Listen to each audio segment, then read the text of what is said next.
Я приветствую вас, дорогие друзья, уважаемые гости и подписчики моего канала. Всем большое спасибо, что следите за нашими встречами с американистом Алексеем Наумовым. Он на связи. Алексей, приветствую вас. Да, добрый день, приветствую всех и особенно приветствую подписчиков своего телеграм-канала «Внешпол». Подписывайтесь, пожалуйста, всех буду рад видеть. Здравствуйте, Да, Александр. ссылка в описании, поэтому переходите, интересуйтесь, потому что на самом деле Америку вот шатает. Трамп, конечно, это нечто. Вот я предлагаю как бы с вашей кафедры начать, а потом плавно переместиться в как бы наши серые будни, будни войны, будни противостояния. Трамп говорит: слушайте, друзья, давайте голосуйте и будем открывать пленки этого Эпштейна. Вообще это все ерунда полная. Хотя до этого буквально за сутки побил горшки с Марджори Тейлор Грин, который причем громко, со скандалом, так ярко. Венесуэла, говорим с Мадуро, ничего страшного, сейчас будем торговаться, договариваться, но флот уже где-то там. Ну и так вот по многим моментам, знаете, такое ощущение, что есть такое украинское выражение «пороблено». Ну, как бы, да, сглазили Трампа. Он мечется со стороны в сторону, и в этом его такая политика. Начать я все-таки хочу с вот этой страстной истории с Эпштейном. Там же жертвы записали видео, где они там стоят с своими молодыми фотографиями и плачут.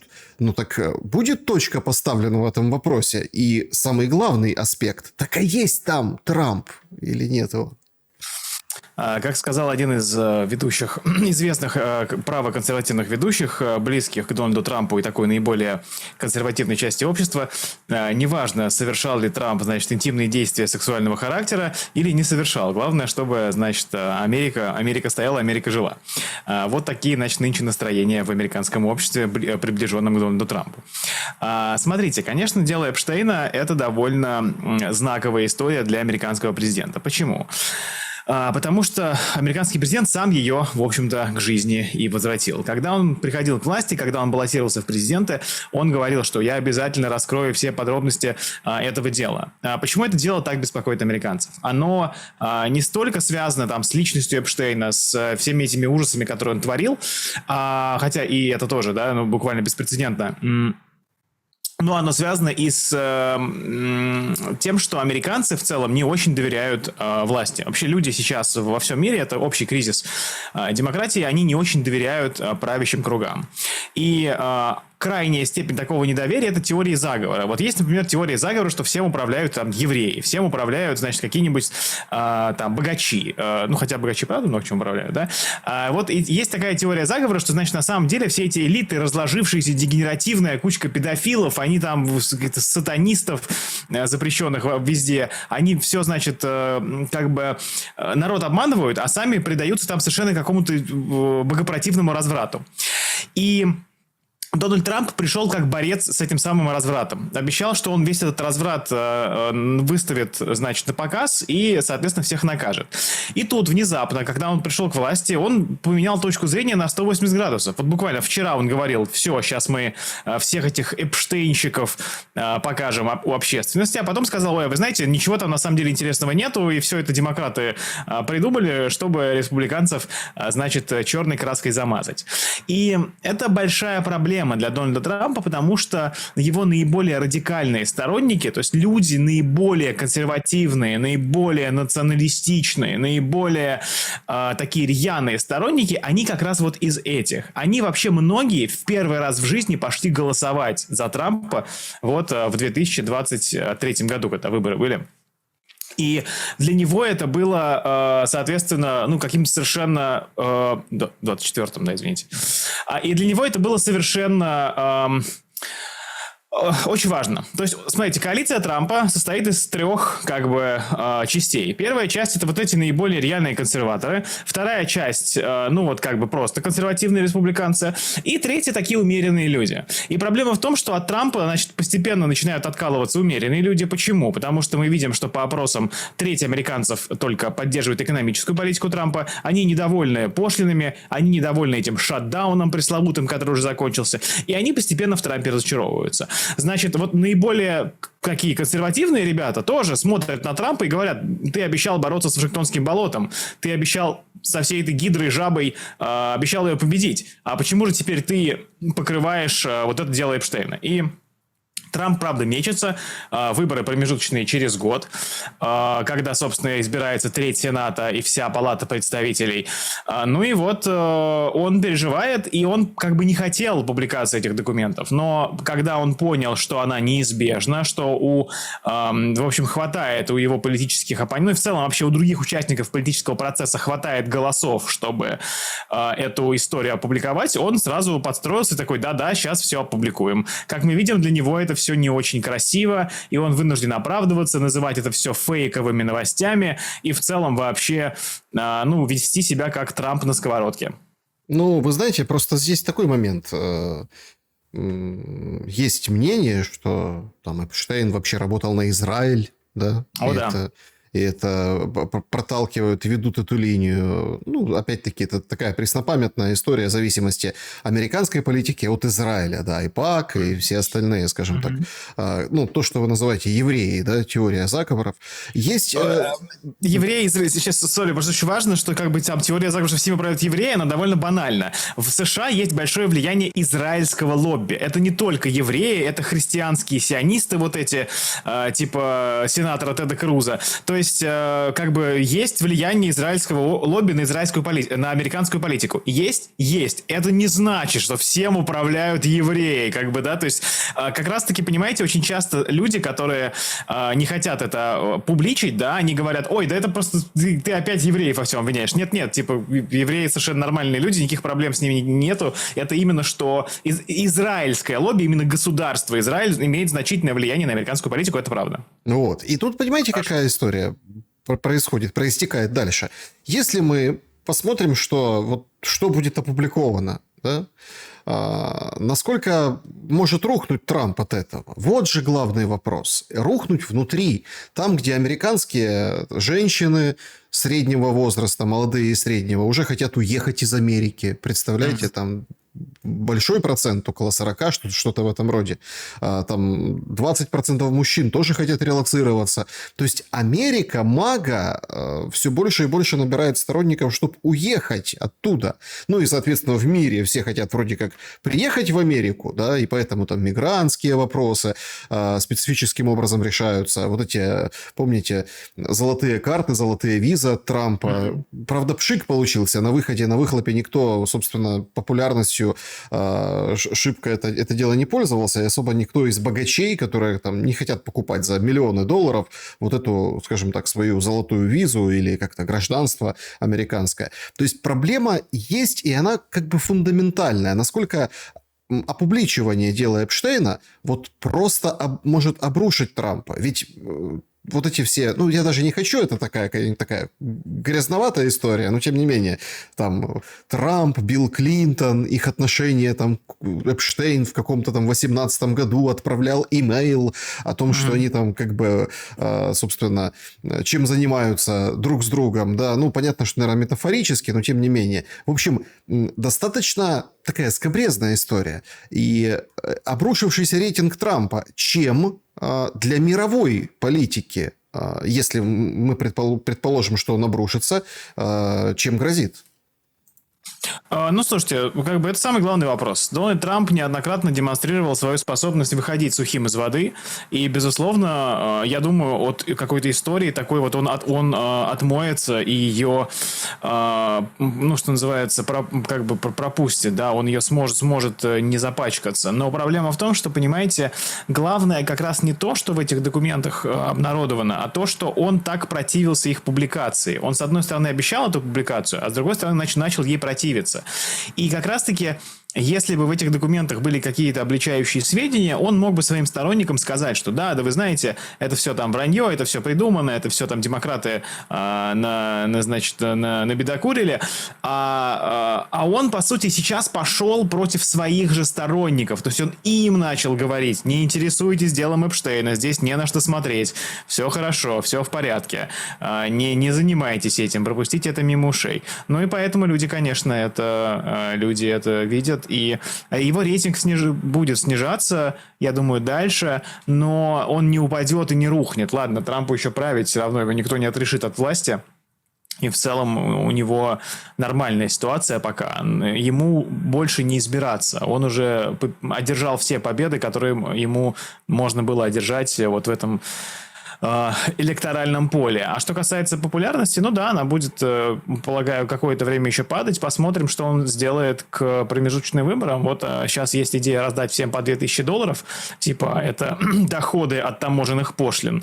Ну, посмотрим. Вот пытается он ситуацию эту как-то исправить. Будет интересно, если те как бы пошлины объявят незаконными в следующем году, да, а деньги уже начнут раздавать. В общем, он уже сказал, что уже миллиарды заработали на этих пошлинах. Ну, будет интересно. Да. Как вам видится ситуация? Вот, знаете, вот очень похож, ну, вот я имею в виду по поведению, да, Трамп с делом Эпштейна и Зеленский с делом Миндича. Значит, если ты понимаешь, что... А там дальше пойдут еще пленки, там, 1000 часов, в общем, такие моменты специфические. Да, вот даже в Грецию ездил Зеленский, журналистам не дали задать вопросы. Более того, отменили в Греции все мероприятия массовые, безопасность, Зеленский приехал. Ну, и там они выдали что-то такое очень... Не то, что примитивное, но очень слабый результат. Понятно, там оружие какое-то, что-то где-то. Но главная новость от визита был то, что газ пойдет через Грецию. Вот этот американский, они там что-то подписали. Все понимают, что это вообще история такая смехотворная с экономической точки зрения. Но, тем не менее, нужны какие-то исторические решения, нужны победы. И вот он их собирает. В Грецию съездил, сейчас к Макрону отправился. Там вообще журналисты какие-то неимоверные контракты, исторические контракты с французами в авиасообщении, в ПВО. В общем, потужно, как любят выражаться в Украине. Но все же видят и все понимают, что Зеленский играет в дурочку. Аудит госпредприятий. Вот, все, давайте, мы нетолерантны к коррупции, всю коррупцию искореним. Но друг Миндич, а это друг, да, его вывели из игры, да, немножко грубо, но тем не менее отправили в Тель-Авив, лишили гражданства и, собственно, теперь поди попробуй его экстрадируй из Израиля. Израиль своих не выдает граждан. Как бы все видят, что проворовались, но всячески пытаются, ну, вот этой такой обветшалой тряпкой, этой занавеской прикрыть окно позора воровства на войне. Похоже очень, потому что, ну, если ты не можешь, да, ничего сделать, надо это дело возглавить. Как вам видится? Подмочена репутация Зеленского? Отразится ли это на деньгах, контрактах, поддержке от европейцев, у которых, простите, ну, ценности? Ну, конечно, репутация подмочена, не то слово. Собственно, наконец, всем стало ясно, господи, неужели у Зеленского, что называется, воруют? Вот это новости. Вот это, конечно, прям буквально сенсация срочно в номер. Смотрите, дело в том, что как бы необходимо понимать, что для Европейского Союза поддержка Украины, поддержка Зеленского, поддержка ВСУ в данный момент это, в общем-то, не про Украину и не для Украины. Это для их собственного успокоения, для достижения их собственных политических целей. Вот, понимаете, когда я говорю, когда другие спикеры говорят, что как бы судьба Украины и украинцев Европейский Союз не очень интересует, это, ну, как бы звучит, вот, типа какая-то там российская пропаганда, это все какая-то ерунда. Понимаете, здесь история в том, что действительно украинцы интересуют Европейский Союз как инструмент для того, чтобы сдерживать Россию. И это не потому, что они такие плохие, или потому, что они какие-то там неправильные. Это потому, что Европейский Союз, естественно, хочет достичь тех целей, которые перед ним стоят. И он видит, что Россия для него, как он считает, представляет угрозу. Украина готова с этой угрозой бороться. И потому Украину можно поддерживать. Украину, как бы ты, грубо говоря, ты кормишь собаку, которая бросается на человека, который тебе не нравится. И если у этой собаки, там, не знаю, какие-то проблемы, если эта собака берет деньги и ворует их, ну ладно, как бы ничего страшного, не за это собаку любят. Ну, собаки блохи. Ну, например, да, собаку любят за то, что она кусает как бы человека, который вам не нравится. Вот она продолжает его кусать, и все хорошо. А то, что внутри у этой собаки происходит, то, что она, может быть, там не доживет там, и года, это уже не важно. Собака хочет кусать, собака хочет, значит, рычать и лаять, ну, тогда мы эту собаку будем поддерживать. Я, опять же, не хочу, чтобы в этом моем сравнении было считано какое-то там унижение, уничижение, какое-то оскорбление. Нет, это все глупости, и этим как бы аналитик заниматься не должен. Здесь проблема в том, что действительно это инструмент для стран Европейского Союза, и потому, понимаете, вот помните, мы с вами обсуждали, что Европейскому Союзу, в общем-то, все равно на гибель людей. Ну, они гибнут и гибнут, хорошо, они хотят воевать, ну, мы им денег дадим, пожалуйста. А то, что украинцев как бы никто в этом плане не спрашивает. Это удивительная, конечно, история. Поэтому я думаю, что Зеленскому будут продолжать давать деньги, они, конечно, будут дальше морщиться, они будут как-то говорить, ой, как плохо, вы там попытаетесь, пожалуйста, бороться с коррупцией, но мы вас понимаем, вот вам, пожалуйста, еще какой-нибудь траншик. И опять же попытаются украсть российские замороженные деньги. Но даже если кража не удастся, пока мы видим, что Евроклир и Бельгия этому препятствуют, они что-то найдут, какую-то кость они кинут, потому что это им нужно, не потому что это Украине нужно. Что нужно Украине, их не интересует. Это нужно им. И поэтому они будут продолжать кормить Погодите, с каким лицом? Ну, вот опять-таки, все журналисты французские написали, что едет спасаться. Это такая французская соломинка, хруст французской булки, да, которая будет заглушать какие-то вот эти скандалы. Потому что, в Греции, возможно, там прокатил номер, но во Франции там будут журналисты спрашивать, а Миндич, а Firepoint. И я, если честно, опять-таки, это нужно время, наверное, чтобы мы все узнали точно. Но Associated Press сегодня написала, что в эту Firepoint ввели Помпео. В наблюдательный совет. То есть, понимаете, какая история? То есть, в любой непонятной ситуации, если все плохо, надо вводить Помпео. То там его еще куда-то ввели, в какой-то Киевстар, то еще какие-то акции. И, мол, тогда смотрите, у нас все чисто, вот у нас будет помогать нам Помпео, компании Firepoint. А люди берутся за голову и говорят, подождите, товарищи, это проворовавшаяся контора с проворовавшимися, сбежавшими людьми, друзьями, просто в десны друзьями Зеленского, а мы туда вводим вот этого Помпео, понимаете? Для того, чтобы, опять прикрыть срам, для того, чтобы это дальше все фурычило и работало. И Макрон вот этим своим историческим контрактом, он не призван помочь. Именно, знаете, как помочь военным путем, помочь какими-то решениями, а просто прикрыть срам, и вот это все будет обставляться в этом ключе. Ведь точно, и вы видите, и все видят, что на ситуацию конкретно там на поле боя, на войну, на обстрелы, на суть дела, вот эти все поездки Зеленского очень-очень, очень опосредовательно влияют. Конечно, слушайте, я думаю, что действительно визит во Францию – это, правда, спасательный круг. И я думаю, что Макрон как раз приобнимет Зеленского, похрустит своей булкой, да, и скажет, что, пожалуйста, мы поддерживаем Украину, мы понимаем, что бывают случаи коррупции, действительно какие-то нехорошие люди воруют, но Зеленский пользуется нашим доверием, он сражается за нашу общую европейскую судьбу, и мы поэтому его будем поддерживать. Я думаю, что здесь, понимаете, Макрон от Зеленского не отвернулся, не отвернется, и поэтому все будет хорошо. Как раз-таки этот визит поможет Зеленскому этот репутационный скандал сгладить. Ему надо будет показать, что европейские страны все равно на его стороне, что он не глава как наркотеррористического картеля, пользуясь американскими формулировками, а, значит, как раз человек, который борется с этими, проявлениями, борется с коррупцией. То есть он как раз-таки пострадавший, что Миндич его обвел вокруг пальца. Что там есть на самом деле, неважно. Мы знаем, что история телемарафона буквально эффективно создает альтернативную реальность. И мы тоже уже слышали, что в Покровске 300 русских, всех уже давно убили несколько раз, но что-то идет не так, надо выпускать новый телемарафон. Вот, поэтому, безусловно, Я думаю, что Зеленского сейчас стабилизируют. Ему, может быть, Урсула позвонит, хорошие слова скажет. Мы поддерживаем вашу, Владимир Александрович, борьбу с коррупцией. Как бы он скажет, да-да, моя борьба с коррупцией. Ну вот и все. Поэтому здесь, понимаете, это просто вопрос украинскому обществу. А вам как бы норм? Ну, то есть вы видите, что происходит? Вот люди, которые в окопах сидят, в безнадежной, в общем-то, войне, да, люди сидят в окопах в проигрываемой войне, да, вот какой-нибудь украинский солдат.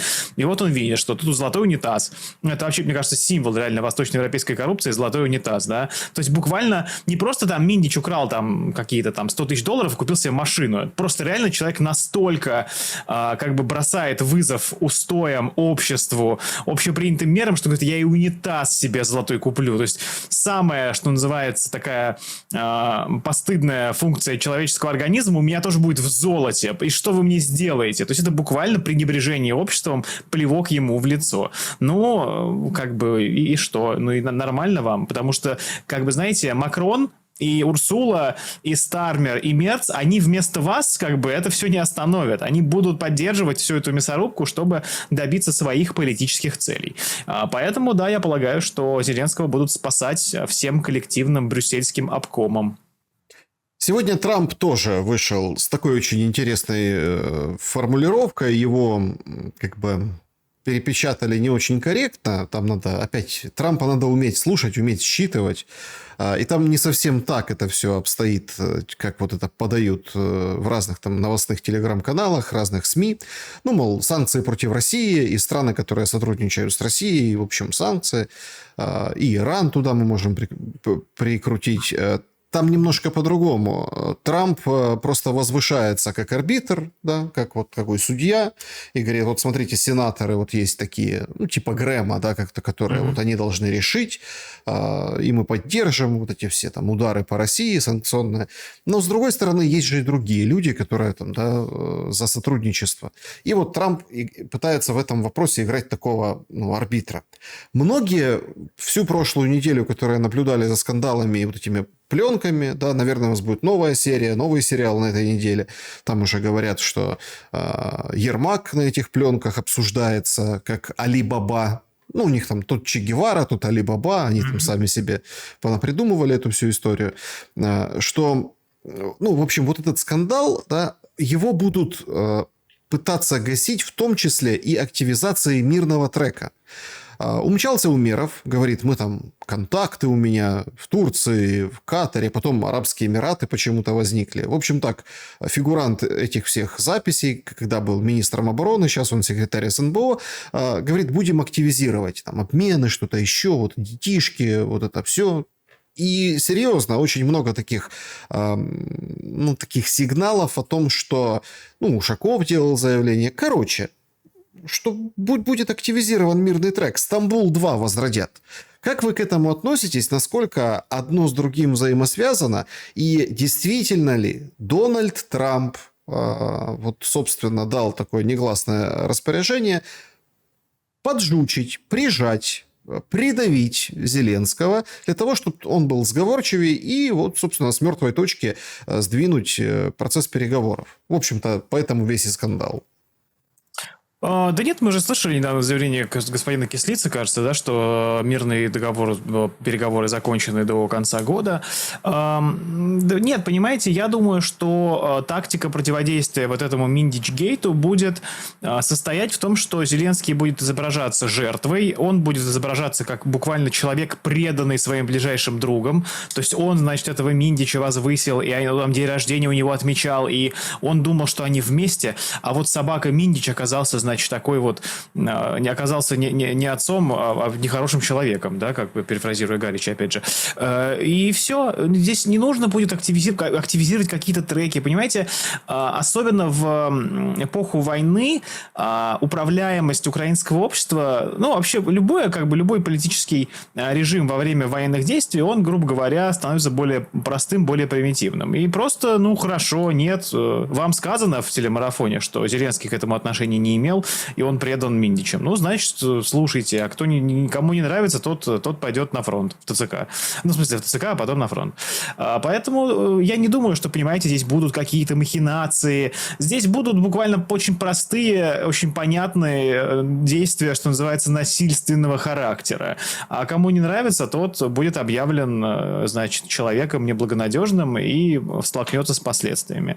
Понимаете, беспардонность, она в этом случае, что называется, может быть довольно эффективной. Когда у вас в руках такая власть, что, в общем-то, ничто не может вас остановить и поколебать, кроме как раз, кстати, внешних наблюдателей. Да, вот помните, когда протесты против, так сказать, против лишения НАБУ и САП самостоятельности, они, в общем-то, возымели эффект не потому, что Зеленский посмотрел, ах, народ против, а я ставленник народа, я слуга народа буквально, я не буду этого делать. Да нет, потому что ему внешние руководители сказали, что это делать не нужно. И смотрите, опять же, да, вот вернемся к аналогии с собакой.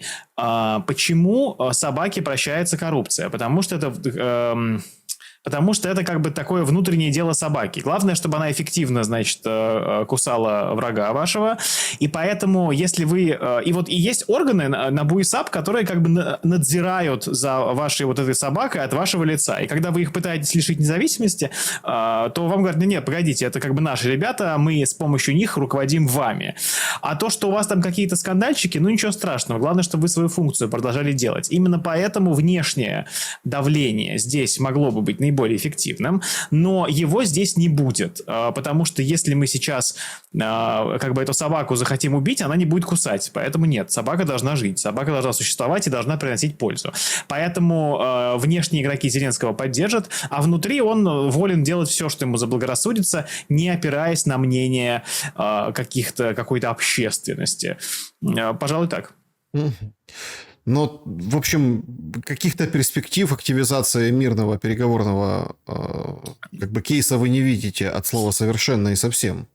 А зачем как бы Украине это делать? Понимаете, мирные переговоры, как бы, все эти мирные переговоры довольно простые. Понятно, что Украине нужно сделать. Это изложено российским президентом 14 июня 2024 года.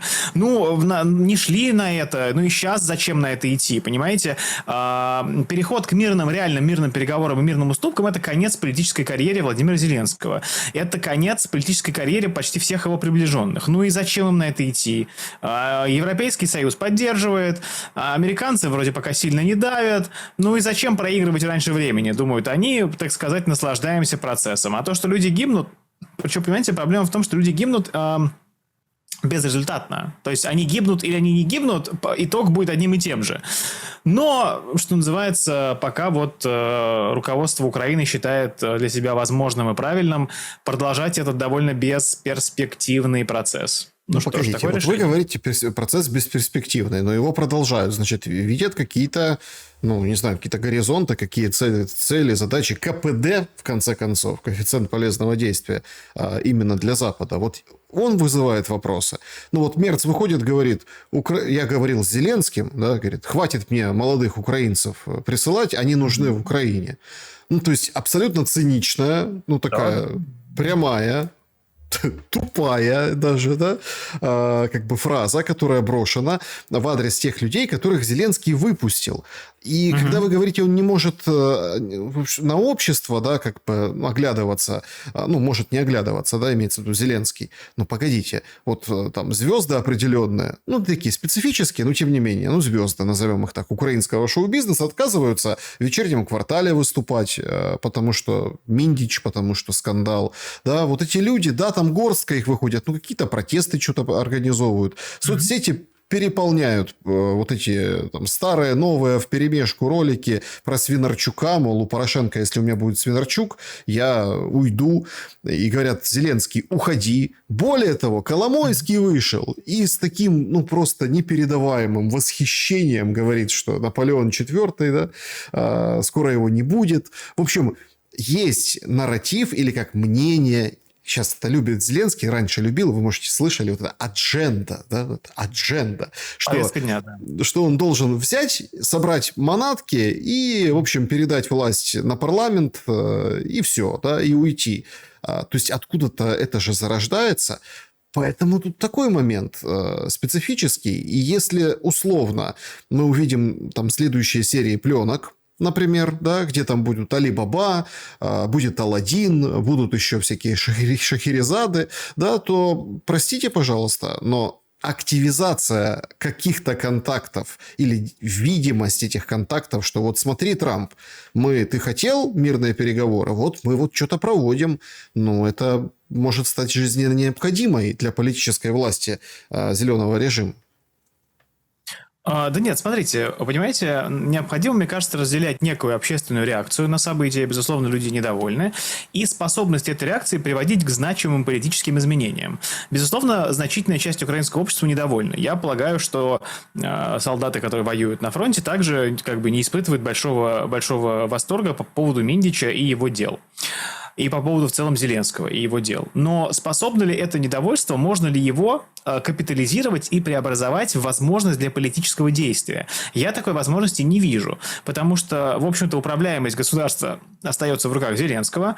Государство, которое поставлено на военные рельсы, оно, как правило, во многом лишено сдержек и противовесов. И, безусловно, такое прямое правление Зеленского, да, вот, знаете же, это вот история, что вот диктатор, да, это временный правитель, значит, Рима на время войны. Ну вот, пожалуйста, как мы знаем, время войны затянулось, диктатура продолжается, и все работает. Поэтому, конечно, на словах, может быть, господину Зеленскому неприятно, что то, что происходит, ему неприятно, что 95-й квартал терпит какие-то убытки, какой-то ущерб, но это не сказывается на управляемость страной, на управляемость силового аппарата принуждения. Все рычаги власти по-прежнему сконцентрированы на Банковой, и поэтому я не думаю, что у Зеленского будет здесь какая-то опасность, чтобы он что-то утратил. Единственное, как бы, возможно, источник опасности его власти — это внешние игроки, это спонсоры Украины, но им нормально, им нужно, чтобы механизм работал, а механизм работает, и, собственно, всех пока все устраивает. А то, что какую-то часть, и там, что украинцев это не устраивает, а их никто и не спрашивает. Ну, так вот. Интересные, как бы, моменты интервью Орбана прозвучали. Да, понятно, он гнет эту свою линию, что поддержка Евросоюзом Украины – это безумие, и, в общем, перспектив на победу нет у Украины. Это он неоднократно повторял. Он там, собственно, уже вырисовали вместе с другими лидерами какую-то антиукраинскую внутри Европы коалицию. По крайней мере, так в Украине об этом отзываются, что, смотрите, там внутри Европы есть какой-то блок против Украины. Да? Насколько это против, насколько за, здесь нужно порассуждать, но он делает очень интересный ход политический. Венгрия, значит, откажется от присоединения Закарпатья, если Россия ей предложит это. Значит, вы, немцы, уже пытались на других территориях, и в итоге мы проиграли. Так что опыт подсказывает, что не стоит погружаться в эту авантюру. Это он сказал, отвечая на вопрос немецкого журналиста, издателя.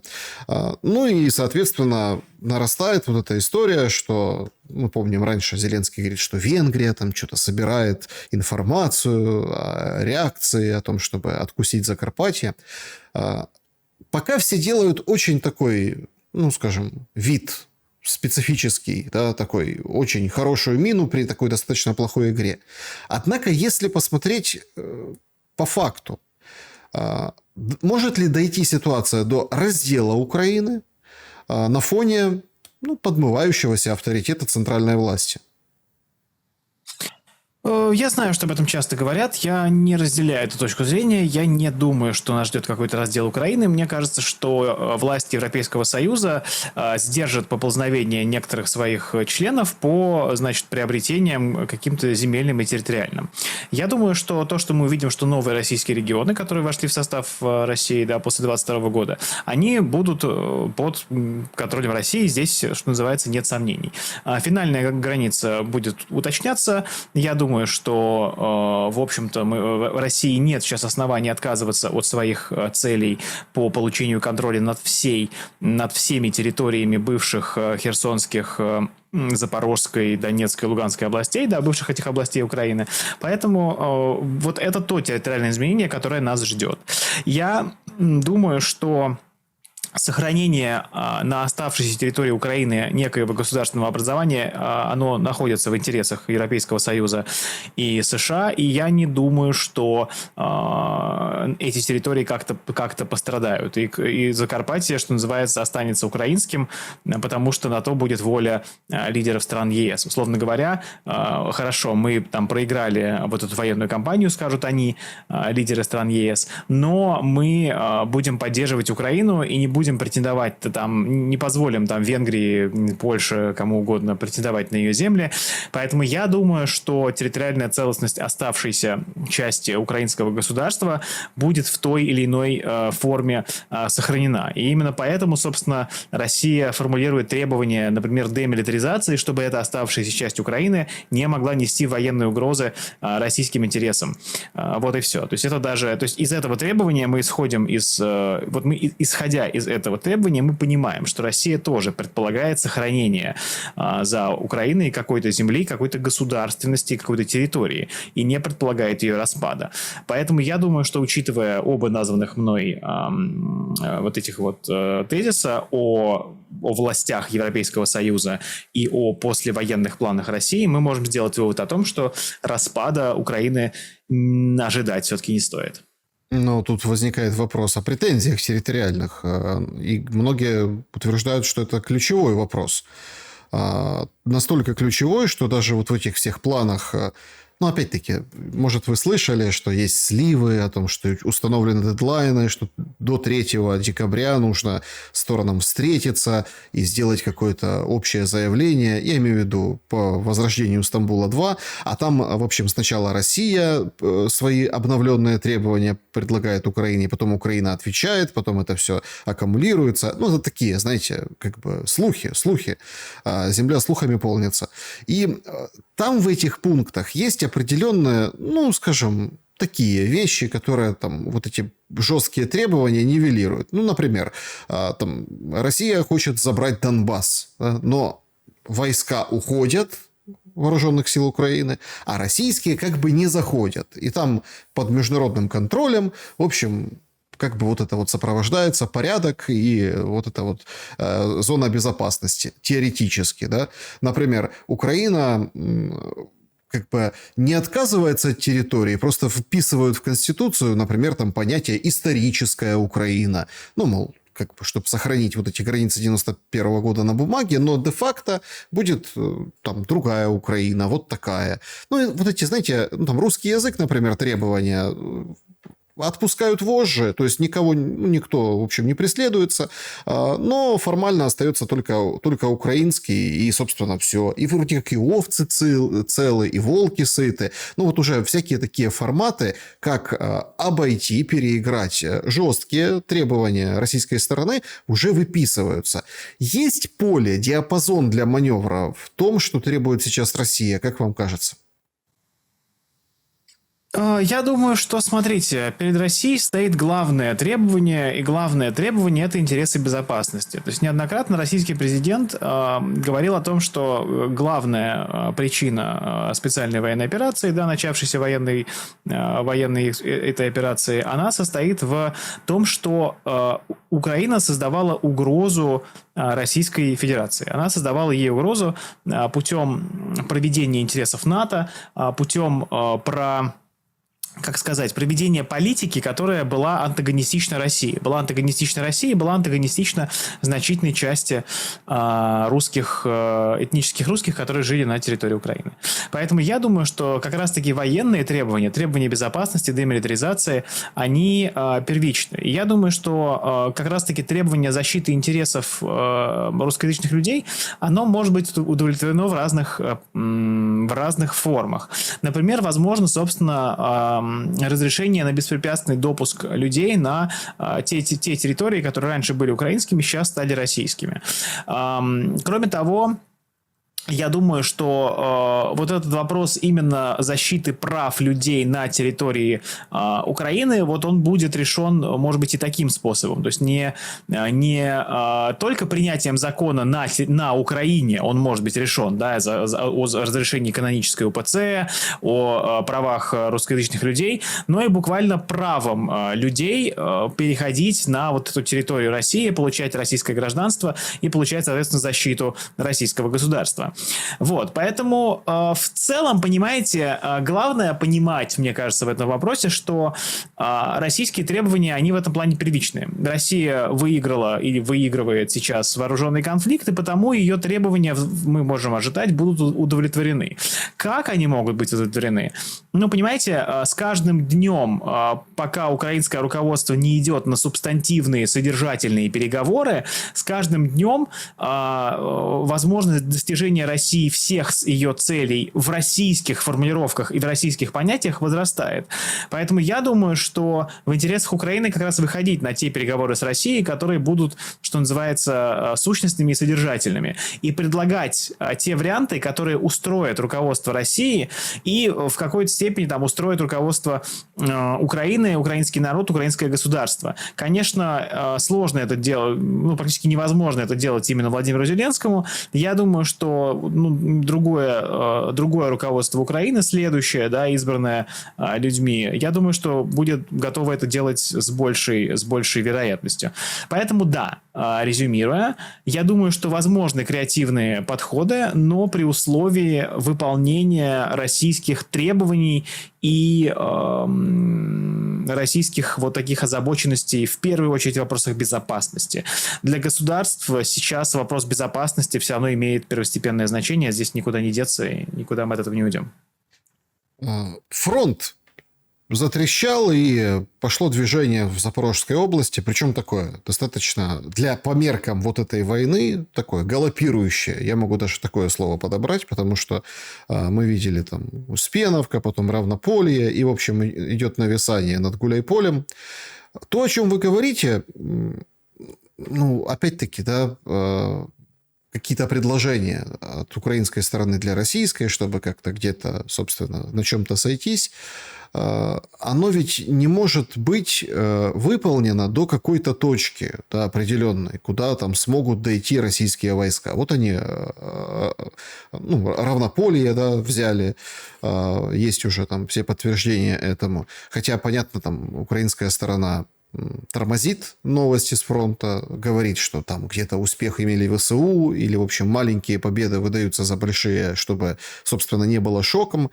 Но вот это Гуляйполе, знаете, это такое место такое специфическое, историческое. Именно там Нестор Махно, собственно, создавал даже свое, прообраз своей государственности. И вот когда вы говорите о следующей власти, вы, с одной стороны, говорите, что, подтверждаете мнение многих, что с Зеленским говорить никто не будет. Вот конкретно с Зеленским и конкретным вот этим режимом. С одной стороны. С другой стороны, сам приход новой власти воспринимается в Украине как, разворот. Разворот неизбежный, даже если эти люди к России имеют очень плохое отношение, но в сторону России. И тут в финале нашей сегодняшней встречи я хотел бы, чтобы мы порассуждали о теме вообще, что такое предательство. Вот пленки Миндича – это предательство? Определенно да. Это предательство народа, который там, вместо того, чтобы защитить подстанции, сидит сейчас без света. Но тут идет другой момент. Смотрите, Запад. Да? Украинцы же могут предать Запад, который денег не выделял в нормальном количестве, вооружения не давал, небо не закрыл и так далее, и так далее, и так далее. И вот мы сейчас в пику Западу, который виновен в том, что война проигрывается, возьмем и с россиянами договоримся. Насколько исторически эта мотивация может быть полезной в современных реалиях, в разрешении конфликта? И, предать это же как? Вовремя предвидеть? Может, настал, собственно, черед и Украине предать Запад в этом отношении? Или клещи слишком сжаты? Это хороший вопрос. Вопрос довольно обширный и обстоятельный. Понимаете, действительно, то, что Запад сделал с Украиной, если мы как бы дистанцируемся от собственных наших идеологических воззрений и симпатий, можно назвать это предательством. То есть была обещана помощь, Джо Байден обещал помощь до тех пор, пока это будет необходимо. Потом сказал, до тех пор, пока это будет возможно. И, в общем-то, Запад, воспользовавшись Украиной для достижения собственных геополитических целей, не дал ей буквально ничего. То есть он, как бы, что называется, наточил собаке зубы, чтобы она больно кусала врага, но при этом не дал ничего, то есть не дал этой собаке нормальную конуру, да, господи, не знаю, какая-то оскорбительная все равно получается аналогия, но просто она очень, на самом деле, очень, мне кажется, точно здесь видится.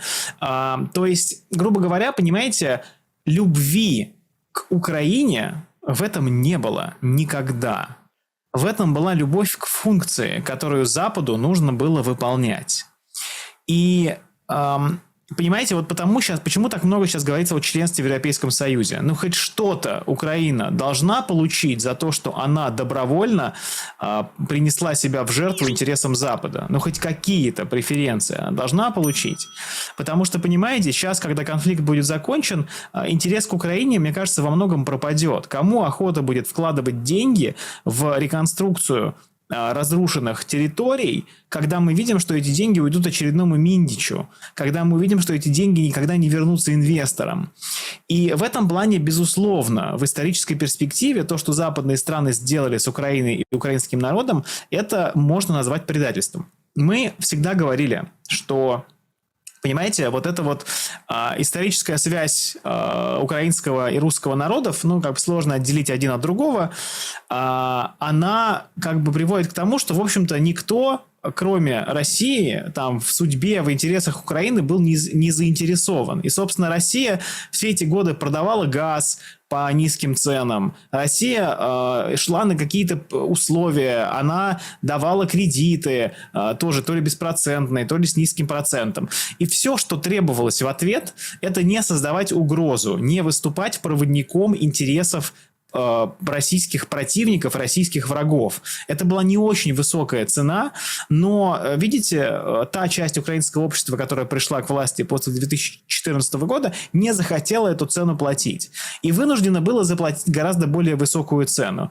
То есть Россия стала врагом Украины, потому что Украина предала Россию, да?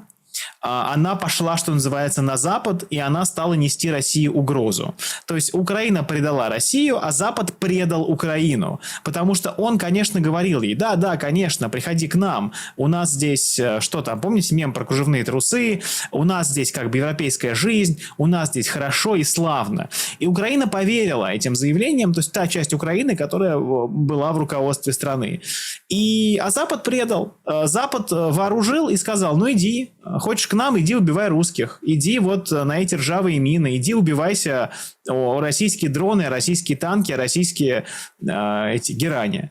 И да, и безусловно тот человек, который выйдет и скажет, что да, это была ошибка, ошибкой было нести России угрозу. Ошибкой было пытаться стать тараном Запада против России. Потому что не нужны мы этому Западу. Надо было спокойно быть таким посредником между Западом и Россией, получать дешевые российские ресурсы и качественные европейские технологии, качественные европейские машины, европейские аппараты, созданные за счет дешевых российских энергоресурсов. И жить прекрасно, и жить припеваючи. И когда такой человек появится, я думаю, что вот как раз это будет выходом из этой череды предательств, и выходом из этой череды зрад, если пользоваться, значит, украинской формулировкой. И тогда это будет такая перезагрузка Украины, которая не будет нести никому угрозу, а Украины, которая будет наслаждаться буквально, понимаете, как хорошо быть перекрестком миров. Буквально, то есть получаешь от тех, от этих, тут заработал, там заработал. Идеально. Но нет, надо было стать тараном. Когда украинское общество поймет, что вот эти люди, которые обещали европейскую судьбу и бросили на российские танки поколение целое, целую страну, Вот когда эти люди поймут, что вот эти товарищи предатели, они предали украинское будущее, они предали украинское настоящее, они предали украинских детей, которые теперь вынуждены или расти в чужих странах, или расти на вот этой вот, что называется, во многом разрушенной стране.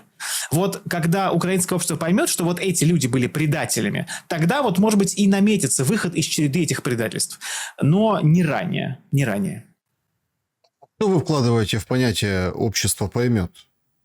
Вот опять-таки, многие же люди, многие в разговорах этих, да, там, в интервью на канале, говорят, вот украинцы, там, вот они там такие, они там не понимают. Да все понимают. Все дома, на кухне, там, в разговорах каких-то частных, все понимают. Это вот такая старая шутка была, знаете, когда поговоришь с одним человеком, ну вот один на один, академик прям, академик, а когда собрать всех вместе, получается толпа и получается вот то, что мы описывали выше. Какая для вас, лакмусовая бумажка, что ли, что вот этот процесс пошел, что украинцы поняли, кто их на самом деле и когда предал? Ну, вы знаете, я думаю, что сейчас, конечно, понятно, что каждый там академик, каждый революционер готов Зеленского сместить, а по факту никто на улицу не выходит, потому что всех сразу упакуют и увозят куда надо. Да, понимаете, возможно, сейчас нужно вот эту вот страшную драму доиграть до конца. Потому что пространства для политического действия на Украине сегодня не очень много. Мы видим, какое политическое действие, кстати, очень явное и легко подсчитываемое предпринимает украинское общество. Это действие называется «сбежать». И когда уже Мерц говорит, что молодые мужчины бегут в таком виде, что нам уже как бы неудобно здесь их принимать, понятно, какой выбор делают украинцы. И я думаю, что вот это пространство для понимания, пространство для политического действия, оно будет уже в послевоенную эпоху. Сейчас, пока что называется, фюрер в бункере и сдаваться не планирует, единственный выход, это сбежать, это ТИСа, это свободный выезд для тех, кто может это сделать. И правда, это та ситуация, я прекрасно понимаю, что вот мне посмотрят наши зрители, и многие из них там украинцы, они скажут, да что вы нас обвиняете, а что мы можем сделать? Я понимаю, что как бы ничего сделать не можете, вы оказались в заложниках этой ситуации, старайтесь сберечь себя, старайтесь сберечь своих близких, старайтесь не допустить никого там в ТЦК и так далее. Придет время, когда вы сможете свободно как бы выступить за вот эту вот нормальную, спокойную, независимую, нейтральную Украину. Сейчас, берегите себя. Вот какой совет еще можно дать, да? Потому что понятно, что в нынешней ситуации вас никто не спрашивает. Для Запада вы расходный инструмент, для Зеленского вы мобилизационный потенциал, для России вы государство страны противника, страны врага. Да? Безусловно, можно сбежать. Это сбежать и не идти на взаимодействие с этим государством украинским. Это нормальный метод. Можно получить статус беженца в России. Можно получить статус беженца в Европейском Союзе. Не участвуя в этой кровавой истории, которая имеет один довольно очевидный и неприятный там для Зеленского исход. Вот, что сказать. Это, понимаете, есть ситуации, из которых нет чудесного выхода. И это одна из них, к сожалению. Тоже, понимаете, по поводу предательства Запада, ведь так, если разобраться, и многим уже тоже начинает доходить, там же как для украинцев в Европе, статус временной защиты. И они его продляют. То есть человек получает какие-то выплаты, чем-то занимается, какая-то деятельность у него есть или нет, в общем, с него списываются налоги в европейский тоже бюджет, но на европейскую, условно, пенсию, да, 4-й год проживая в Европе, украинец рассчитывать не может. Тоже такой парадокс. Да? Он рассчитывает на свою, условно, украинскую. И получается, что, с одной стороны, Европа вроде как поддерживает украинцев, и смотрите, как поддерживает, а с другой стороны, так подождите, вы каких-то темненьких, чумазеньких с теплых стран им официально вручаете статус беженца, то есть официальный, а украинцам у этого статуса нет. изначально. Получается, здесь тоже какие-то двойные стандарты, да, то есть вроде как ты украинец, но ты не беженец в Европе. Ну, имею в виду по поводу этого официального статуса, вы так упомянули. Да-да, разные грани одного предательства. Западу вы нужны как инструмент. Вот вам даже нормальный статус беженца не дадут. И всегда как бы подчеркиваю, что где больше всего живет именно беженцев из Украины, в России. Как бы, вот страна номер 1 по этому количеству. Тут можно хотя бы получить нормальные документы и регистрацию, потому что я говорю, что никто, грубо говоря, в конце концов, не поможет, кроме России, как обычно. Никому мы не нужны. Спор славян между собой, господи. Чуть-чуть белорусы, да, когда Лукашенко тоже все. Да. Вот Александр Лукашенко тоже говорил, что, пожалуйста, да, приезжайте. Ну вот. А Запад вот так вот. Только так с ними, понимаете? Только деньги, только интересы, только временный статус. Ну вот трагедия, что уж. Как это, да? У них все просто так, кроме денег. Да, вот такая история. Друзья, подпишитесь на Алексея Наумова. Алексей Наумов, Нишпол. Телеграм-канал, ссылка в описании к этому видео. Алексей, благодарю за время и мысли. Спасибо вам, Александр. Спасибо, дорогие зрители. Ну, что называется, дай бог всем выжить среди этой смертной любви. Да уж. Спасибо. Друзья, берегите себя и друг друга. Мое традиционное добра и света. Увидимся.